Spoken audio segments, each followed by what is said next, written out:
Olá, boa tarde. Quem passar pelo centro de BH até o próximo domingo vai ter a chance de aproveitar uma extensa programação artística e cultural no Festival Palácio para Todos.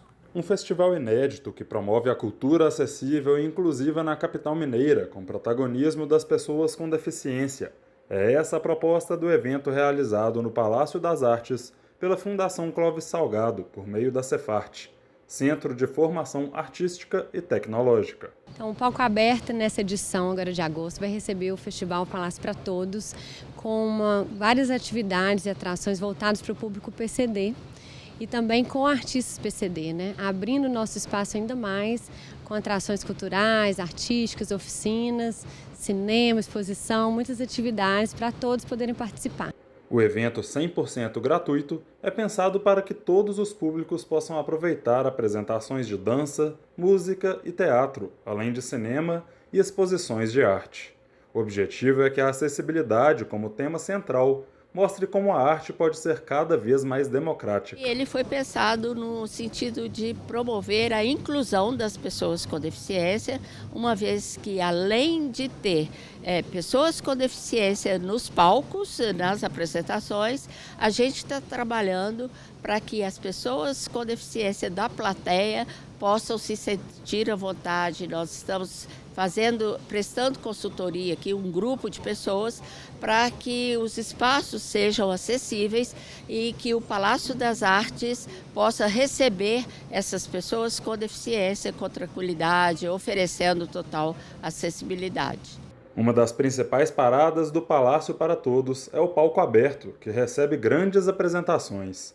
O início dos trabalhos foi com a apresentação da montagem Intenções, da Companhia de Dança do Palácio das Artes. É uma linguagem, a dança, né, que ela abrange, ela acolhe todas essas pessoas, né?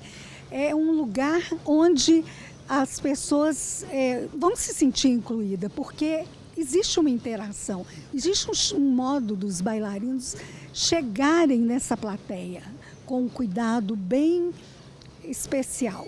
A gente já está com esse trabalho há um tempo, ele é um trabalho desde 2019, ele antes da pandemia, e ele foi um trabalho que foi se transformando. Teve um elenco só masculino, depois teve um elenco misto, e agora a gente está retornando com um trabalho só dos homens novamente. Para a gente tem sido super legal, né, poder participar do Palco Aberto, que é uma oportunidade de a gente estar dançando aqui também, né, na casa, e estar podendo compartilhar mais uma vez o Intenções com o público. É um trabalho de dança contemporânea e ele é feito com jogos de improviso. Então ele foi todo pensado com jogos de improviso. Ele traz um pouco de outros momentos da companhia de dança também, então ele tem essa inspiração.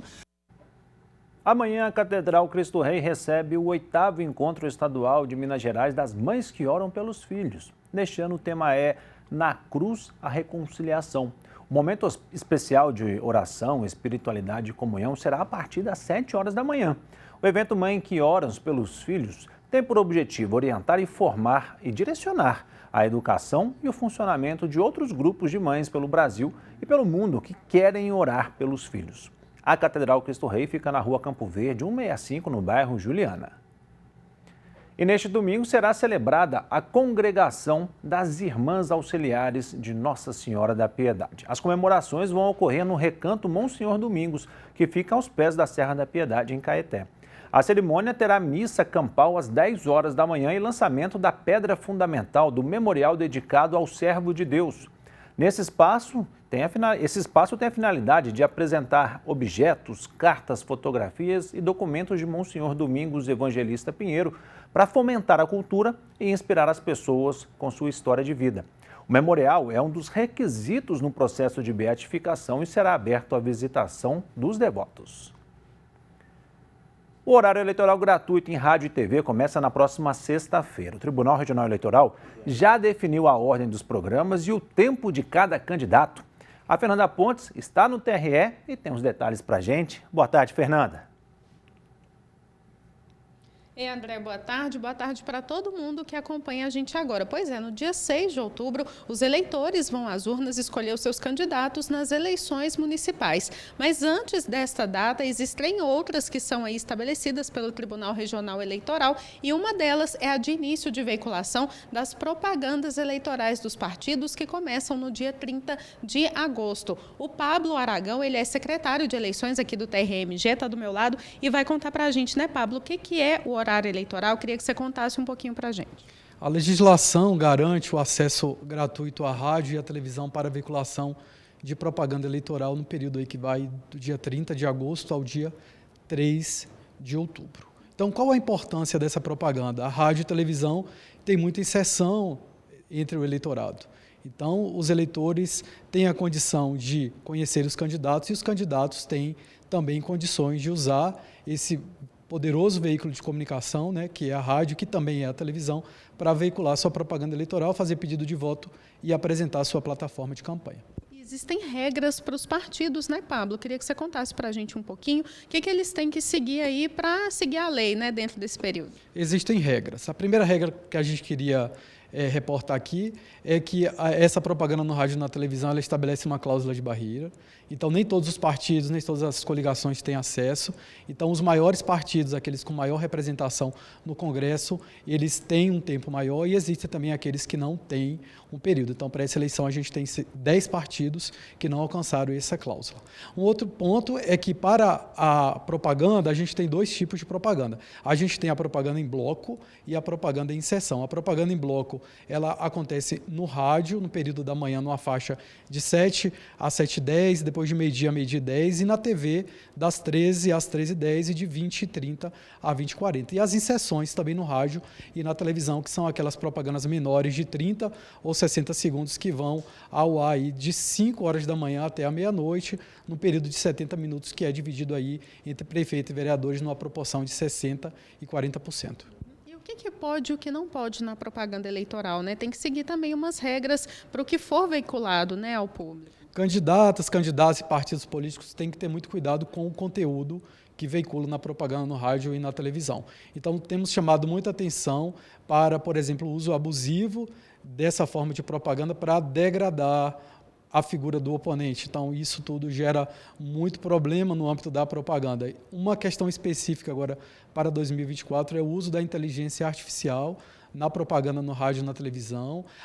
É possível que seja utilizado, mas deve seguir a regra básica estabelecida pelo TSE, que deve ser informado ao eleitorado que ali, naquela peça publicitária, tem uso de inteligência artificial. Então, sempre com rotulagem, sempre informando que há ali inteligência artificial. E uma outra regra também que a gente tem chamado a atenção é o uso abusivo desse meio de comunicação para propagar desinformação. Tanto desinformação contra o candidato, contra a desinformação que afeta a justiça eleitoral e também o sistema de votação. Então, essas regras básicas para que a campanha possa se desenvolver dentro da legalidade. Em relação ao referendo, queria que você contasse para a gente como é que vai ser feito esse ano. Belo Horizonte vai passar por um referendo, que é uma consulta popular para aprovar uma nova proposta de bandeira para o município. Esse referendo ele vai ocorrer junto ao primeiro turno, né? Depois que o eleitor votar para vereador, votar para prefeito, ele vai ter que votar para o referendo, aprovando ou não a alteração da bandeira. Para esse referendo não há previsão legal de propaganda no rádio e na televisão. Então, o que haverá é uma divulgação desse trabalho pela Justiça Eleitoral através dos veículos que a Justiça Eleitoral possui à sua disposição para que o referendo chegue a todos, para que todos possam votar no dia com bastante esclarecimento acerca daquilo que está sendo deliberado. Tá certo, Pablo. Muito obrigada pela sua participação. André, é isso, eu volto com você. Muito obrigado pelas informações, Fernando. Boa tarde para vocês. Minas Gerais já registrou neste ano mais de 4 mil focos de incêndio em vegetação. Segundo o Instituto Nacional de Pesquisas Espaciais, é um aumento de 52% em relação ao mesmo período do ano passado. Um dos motivos do aumento é o período de estiagem. Segundo a Defesa Civil do Estado, 137 cidades estão em situação de emergência por causa da seca. Em Belo Horizonte não chove há mais de 100 dias. Vamos ver a previsão do tempo para hoje em Minas. Em Belo Horizonte, nesta sexta-feira, não há chance de chuva. À tarde vai ser de tempo aberto, com sol e sem nuvens no céu. Temperatura mínima de 15 graus e a máxima pode chegar a 30 graus. A umidade relativa do ar varia entre 24% e 82%. Em Pedro Leopoldo, na região metropolitana, o tempo se assemelha com o da capital. A tarde será de sol, sem nuvens e sem chuva. A temperatura mínima foi de 15 graus e a máxima pode chegar a 31. A umidade relativa do ar varia entre 25% e 83%. Em Varginha, no sul de Minas, a tarde será de sol, com a presença de algumas nuvens. Não há possibilidade de chuva. A temperatura mínima foi de 17 graus e a máxima pode chegar a 31 graus. A umidade relativa do ar varia entre 32% e 79%. A Prefeitura de Belo Horizonte faz amanhã a campanha de vacinação contra a raiva para cães e gatos. A imunização ocorre de 8 da manhã às 5 da tarde em mais de 260 pontos espalhados pela capital, com o objetivo de facilitar o acesso aos tutores dos animais. Podem receber a vacina cães e gatos a partir de 3 meses de idade, incluindo as fêmeas gestantes. Os cães devem estar com guias ou coleiras e os gatos devem ser transportados em gaiolas ou caixas específicas. Após a vacinação, é recomendado o repouso dos animais. Os endereços dos locais de vacinação estão disponíveis no site da PBH. Amanhã, às 6 horas da tarde, começa a 9ª edição da Virada Cultural de BH. Serão mais de 230 atrações espalhadas pela cidade. A Cristina Schirmer é secretária adjunta de Cultura da Prefeitura e vai nos falar mais sobre este assunto. Boa tarde, Cristina. Vamos começar pela programação. Como é que foi feita a seleção dos artistas? Boa tarde, André. Boa tarde, ouvintes da TV Horizonte.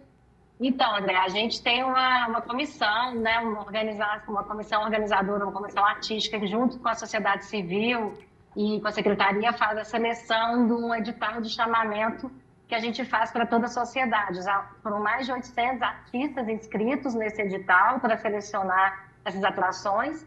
E, além disso, a gente tem pessoas que também nos procuram na programações parceiras, né, que entram dentro do festival, também dentro da Virada Cultural. E a gente tem algumas atrações que são convidadas pela Prefeitura, que compõem também o nosso headline, que são atrações nacionais. Mas a grande maioria é composta por programação de pessoas locais, de artistas locais, de Belo Horizonte e região metropolitana. E, Cristina, onde é que serão realizadas tantas apresentações? Olha, a Virada Cultural ela acontece no perímetro do Hipercentro de Belo Horizonte, né, na região que vai da Praça da Estação ali, agora é a Praça Rui Barbosa, porque a Praça da Estação está em reforma, passa pela Andrada, sobe ali a Praça 7, tem atração também na Praça 7, debaixo do viaduto Santa Teresa também tem atrações ali, né, o movimento do hip hop já é tradicional ali debaixo do viaduto Santa Teresa. Parque Municipal também teremos atrações e este ano a grande novidade é a Raul Soares, que está integrando o circuito da Virada Cultural pela primeira vez. Mas são mais de 7 palcos. A programação da virada não se restringe só à música, né? Não.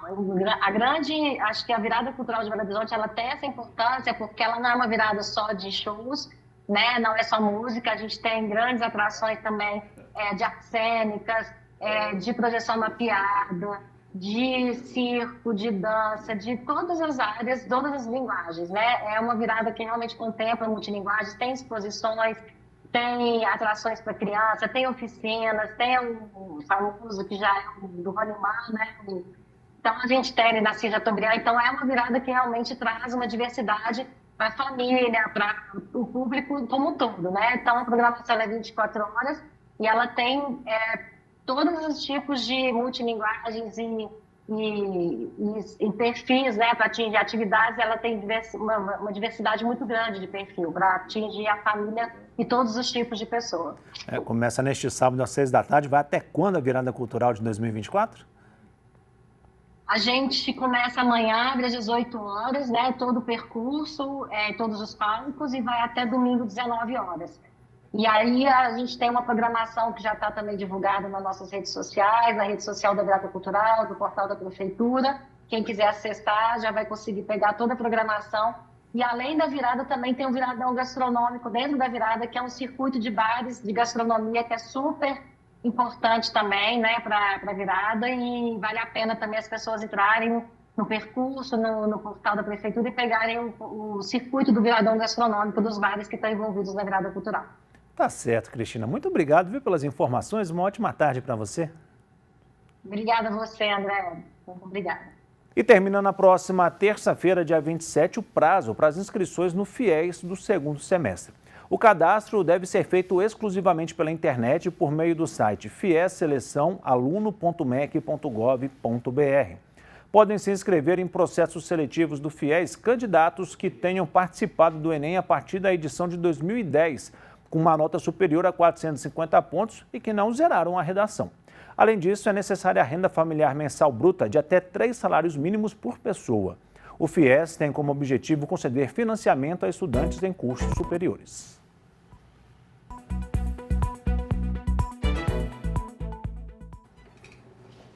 Você já ouviu falar em comunidades sustentáveis? Vamos entender melhor como funcionam na nossa conversa com o professor Marco Antônio Machado, coordenador do curso de administração da PUC Minas Contagem.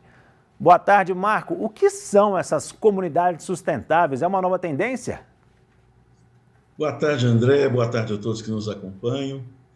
Sim, as comunidades sustentáveis elas estão se tornando cada vez mais uma tendência global e estão ganhando muito destaque como modelo para o futuro das cidades.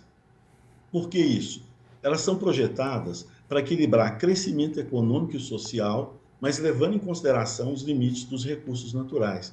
Então, a ideia é criar ambientes que promovam a qualidade de vida dos moradores, mas minimizando o impacto ambiental. E quais são as principais características aí de uma comunidade sustentável? Olha, uma comunidade sustentável, geralmente, as características principais são uso eficiente dos recursos naturais, uma infraestrutura verde, energia renovável, gestão de resíduos mais eficiente, transporte sustentável, mas principalmente um forte senso de comunidade e de inclusão social. E aí, de forma prática, cita alguns exemplos para a gente de como que uma comunidade ela pode se tornar assim sustentável?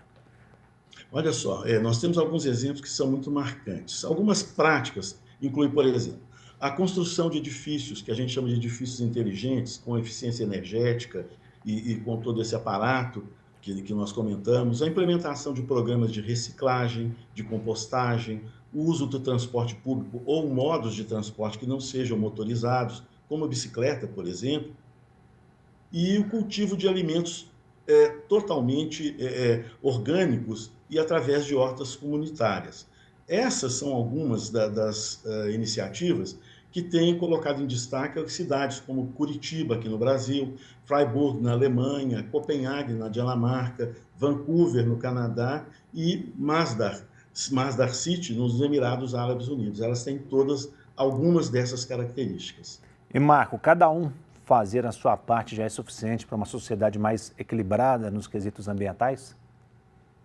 Sim, exatamente isso. É fundamental que cada um faça a sua parte, mas é muito importante também, para alcançar essa sociedade mais equilibrada ambientalmente, que haja um esforço coletivo, que envolve também políticas públicas, cooperação de empresas e o engajamento da comunidade como um todo. A mudança significativa depende de uma combinação de todas essas ações individuais, conjugada com iniciativas estruturadas em grande escala. Tá certo, Marco. Muito obrigado pelas informações. Uma ótima tarde para você. Para todos nós, um abraço a todos. Um abraço, André. Até mais. Dados da Polícia Rodoviária Federal apontam um aumento de 59% no número de infrações de trânsito registradas nas rodovias federais brasileiras durante o primeiro semestre de 2024. Foram quase 4 milhões de autuações. A velocidade excessiva e o não uso do cinto de segurança são problemas críticos que persistem, colocando em risco a segurança de todos no trânsito. Em 2024, as infrações por excesso de velocidade tiveram alta de 134% em relação ao mesmo período do ano passado e correspondem a 97% do total. Também houve aumento de 39% nas infrações por falta do uso do cinto de segurança nas rodovias.